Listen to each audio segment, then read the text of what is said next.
Hello friends. हो सकता है आपकी उम्र 30 साल हो सकता है आपकी उम्र 40 साल को, या हो सकता है आपकी उम्र 50 साल हो, या 30 से 40 के बीच में, या 40 से 50 के बीच में हो। तो आपको कितना अमाउंट इन्वेस्ट करना होगा ताकि आप 2 से 3 करोड़ का एक रिटायरमेंट कॉर्पस इकट्ठा कर सकें, और आप एक ऐसा जीवन जी सके जहाँ पे आपको कम से कम 70,000 से 1 लाख रुपए, या 1,25,000 रुपये तक की इनकम मंथली रिटायरमेंट के समय मिल सके। तो आइए अब हम इस पर बात करते हैं। सबसे पहले हम बात करेंगे कि इन्वेस्टमेंट प्लानिंग क्यों यहाँ मैटर करेगी, इतनी ज़्यादा ज़रूरी क्यों है आपको। इन्वेस्टमेंट अगर आप नहीं करते तो आपको फ्यूचर में फाइनेंशियल सिक्योरिटी नहीं मिलेगी, इन्फ्लेशन को आप बीट नहीं कर पाएंगे, रिटायरमेंट कॉर्पस इकट्ठा नहीं कर पाएंगे, बड़े बड़े गोल जैसे कि बच्चों की शिक्षा, घर, ट्रैवल, या बच्चों की शादी जो इंडिया में भी बड़ा खर्चा होता है, ये आप नहीं कर पाएंगे। तो ये अच्छे से नहीं कर पाएंगे। तो इसीलिए फाइनेंशियल प्लानिंग बहुत ज़रूरी है, इसको बड़ी सीरियसली लीजिए। इस इस स्मार्ट इन्वेस्टमेंट प्लान जो मैं समझता हूँ कि 30 साल या उससे पहले हो जाना चाहिए, बहुत अच्छा रहता है।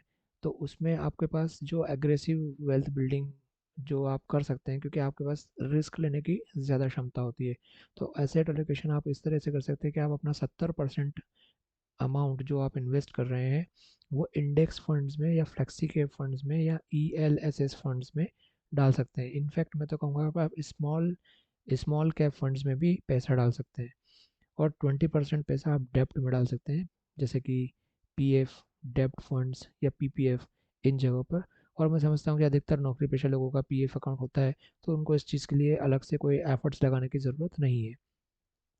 दूसरा, वो 10% इमरजेंसी फंड के लिए इकट्ठा करें, क्योंकि हो सकता है कि आपको कभी भी एकदम से इमरजेंसी आए और आप उन पैसों को निकाल नहीं सके जो आपने जमा कर दिए थे। इसलिए इमरजेंसी फंड के लिए कोई भी लिक्विड फंड, FD, या किसी ऐसी जगह पर जहाँ से आप एक दिन में ही पैसा या 2 दिन में ही पैसा निकाल सकते हैं, ऐसी जगह इन्वेस्ट कर सकते हैं।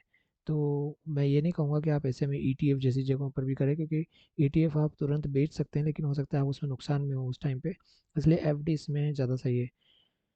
तो 25 साल, या सॉरी 30 साल की उम्र अगर आपकी है, तो आप अगर इन्वेस्ट कर रहे हैं तो 10,000 पर मंथ भी अगर आप इन्वेस्ट करते हैं अगले 30 सालों के लिए, क्योंकि मैं मान के चल रहा हूँ कि आप 60 साल की उम्र में रिटायर होने की आपकी संभावना ज़्यादा है, अधिकतर लोग उसी उम्र में होते हैं।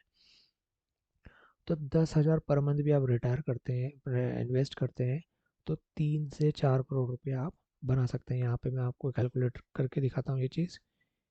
तो आप यहाँ पे 10,000 रुपये इन्वेस्ट कर रहे हैं, और मैं ये मान के चल रहा हूँ कि आपको 12% रिटर्न मिल रहा है, और आप 30 साल के लिए इन्वेस्ट कर रहे हैं 10,000 रुपये।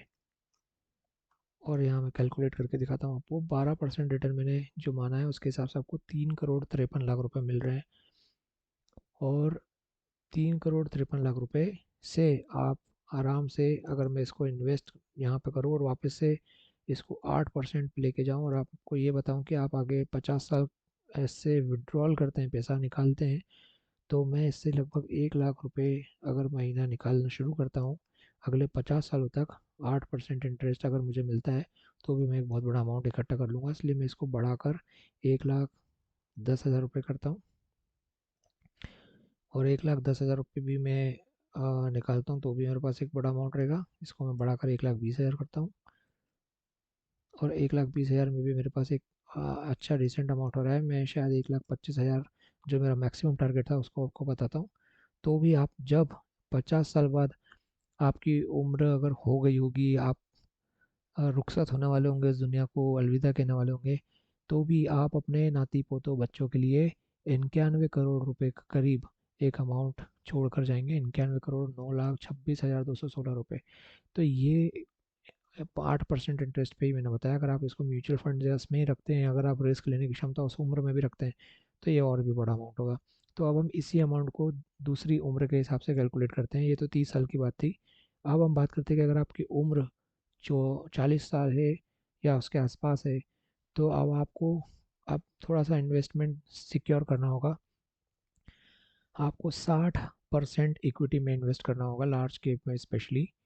और अगर आपकी क्षमता है रिस्क लेने की तो मिड कैप में भी कर सकते हैं, और भी क्षमता है तो स्मॉल कैप में भी कर सकते हैं।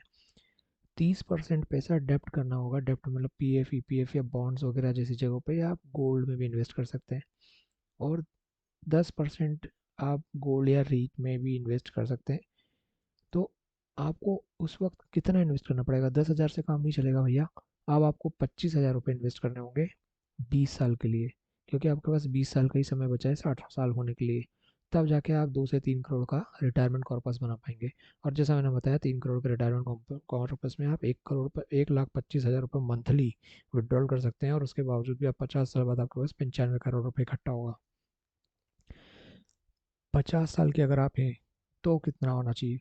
तो अगर आप 50 साल या 50 साल के आसपास हैं, तो सबसे पहले आपको कैपिटल प्रोटेक्शन और एक स्टडी ग्रोथ पे आपका ध्यान होगा।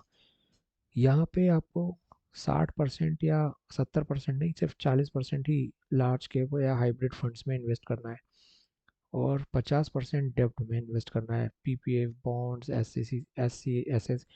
ये आपके ऊपर निर्भर करता है कि आप इस उम्र में भी रिस्क ले सकते हैं या नहीं। अगर आप ले सकते हैं रिस्क, तो आप डेफिनेटली मिड कैप या स्मॉल कैप में भी इन्वेस्ट करके आप देख सकते हैं, अपना किस्मत आजमा सकते हैं। 10% गोल्ड में इन्वेस्ट करना है या रियल एस्टेट इनकम में इन्वेस्ट करना है, ताकि आप सिक्योर कर सके कि हाँ, मेरे को कम से कम कुछ अमाउंट तो मिला। ऐसा ना हो कि आपने इन्वेस्ट कर दिया और वो वेस्ट ही हो गया। वैसे तो इस बात के चांसेस कम रहते हैं, लेकिन क्योंकि आपके पास सिर्फ 10 साल का समय है इन्वेस्ट करने के लिए, इसलिए आपको ज़्यादा रिस्क नहीं लेना है। क्योंकि अधिकतर small cap funds, mid cap funds long term में अच्छा रिटर्न देते हैं, लेकिन शॉर्ट टर्म में या कम समय में अक्सर अगर वो फ्लक्चुएट हुए या मंदी आ गई या कुछ भी आ गई, तो बहुत बुरा रिटर्न देते हैं, नेगेटिव रिटर्न देते हैं, बड़े बड़े नेगेटिव रिटर्न्स। तो अब आपको कितना रिटायरमेंट प्लानिंग के लिए कितना इन्वेस्ट करना होगा हर मंथ, यानी कि 50 की उम्र में, तो वो मैं बता रहा हूँ अगली टेबल में। तो आपके पास जैसे 30 साल की उम्र थी तो 10,000 रुपये किया आपने, तो 3 करोड़ हुआ। 20 साल की उम्र में 25,000 रुपये किया, 40 साल की उम्र में 25,000 रुपये करा, तो भी आपके पास एक कॉर्पस वो इकट्ठा हो जाएगा। और 50 साल की उम्र में 1,45,000 रुपये आपको करने होंगे, क्योंकि आपके पास सिर्फ 10 साल का समय है। और आपको 10 साल के समय में, और आपके पास इतना समय भी नहीं मिल रहा कि आपका पैसा, उन पैसों को और पैसा बना सके, यानी कि आपका जो कंपाउंड इंटरेस्ट है वो इकट्ठा होकर इतना बड़ा हो सके कि वो पैसों से पैसा अच्छे मात्रा में बना रहा हो। इसीलिए ये इतना बड़ा डिफरेंस है।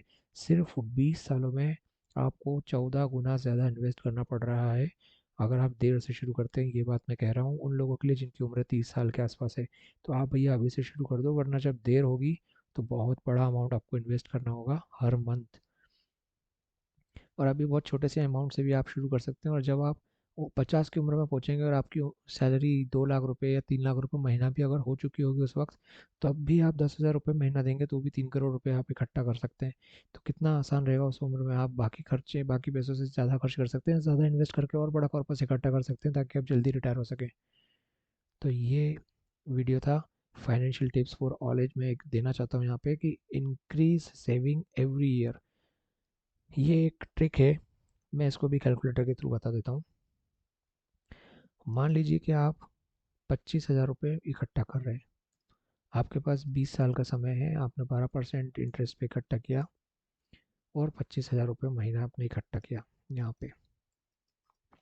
तो डेफिनेटली आपका यहाँ पे 25,000 रुपये इकट्ठा करने से 2.5 करोड़ का कॉर्पस बन गया। लेकिन अगर यही 2.5 करोड़ का कॉर्पस आप 25,000 रुपये को हर साल 10% इंक्रीमेंट करते हैं, यानी कि हर साल आपका इंक्रीमेंट होता है, तो आप उसको बढ़ाकर 10% बढ़ा देते हैं। अगले साल से 25,000 ना करके 25,000 में 2,500 रुपये बढ़ाकर 27,500 रुपये करते हैं, तो आपका लगभग 5 करोड़ का फंड इकट्ठा हो जाएगा, जो कि उस वक्त लगभग 2.5 करोड़ का हो रहा था। तो कितना बड़ा डिफरेंस आ जाएगा इस 10% इंक्रीज करने से।